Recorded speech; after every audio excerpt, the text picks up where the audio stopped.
Howlin' Willets, Old Men Stories, playing a fiddle to the middle of the universe.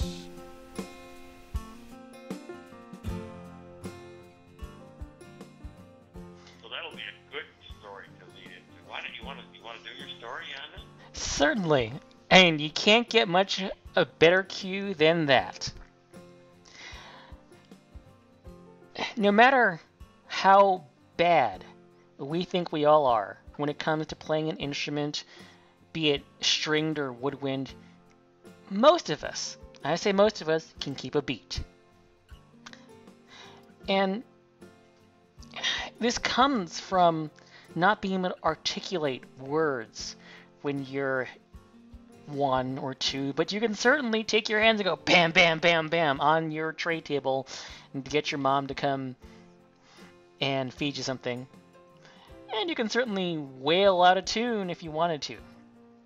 But when we learn how to master language, we still retain those hands that can beat on things. This story is not about that. This story is from a more adult area of my life, and I was out in the world and getting into science fiction conventions, and on the program was something that looked really interesting to me, which was a drumming circle. Being slightly into this mystic magic stuff, I figured, hey, drumming circles sound really authentic American Indian, and I, being curious about this, decided I wanted to go participate, or at least watch. It said, please join our circle, noise accepted and encouraged. All skills welcome. I said, great. Walking down to the appointed room, which was way off in the far corner of the hotel, which should have been a good indication. I walked in, and I got handed not a drum, not a cymbal, not even a tom-tom, but I got handed what looked a lot like a cookie tin.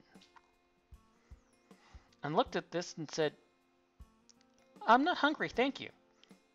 And then when I took it anyway, it felt like it was empty. And in fact, it was empty. And I said, okay, what's this for? And they said, that's your drum. Have a seat. As more people filed in, each of them were handed various things which were household objects or things you'd find around your office. More cookie tins. Somebody got a pickle barrel. And the crowning person, the last person to enter, said, congratulations. You're the last person to arrive and the last member of your circle, and you get this. And they got handed a water jug from the office water cooler.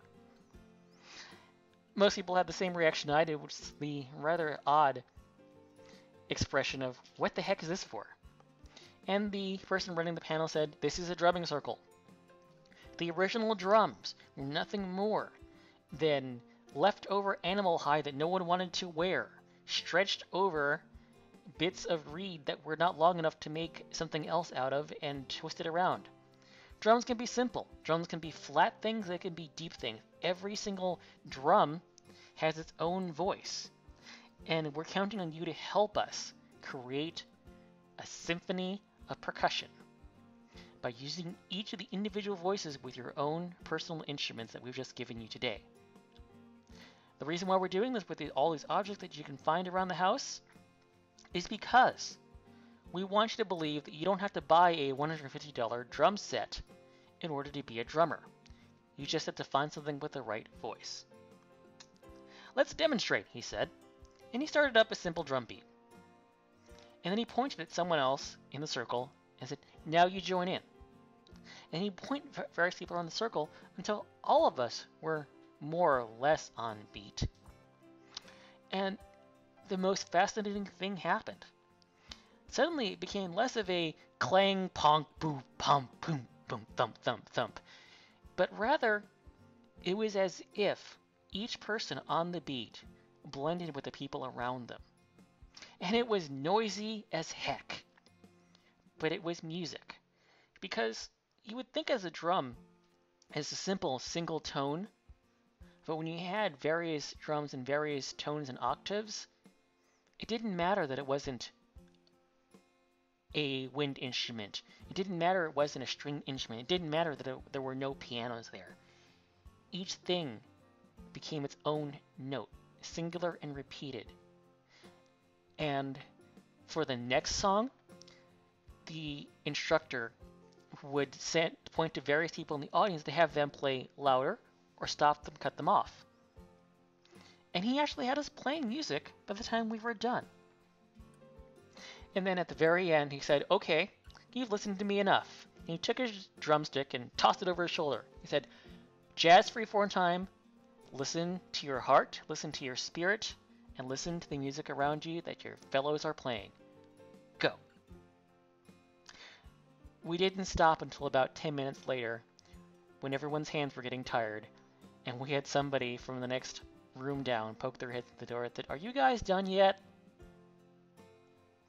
But we walked away with a notion that we could make music with everyday objects, and every single one of us got to be the drummer.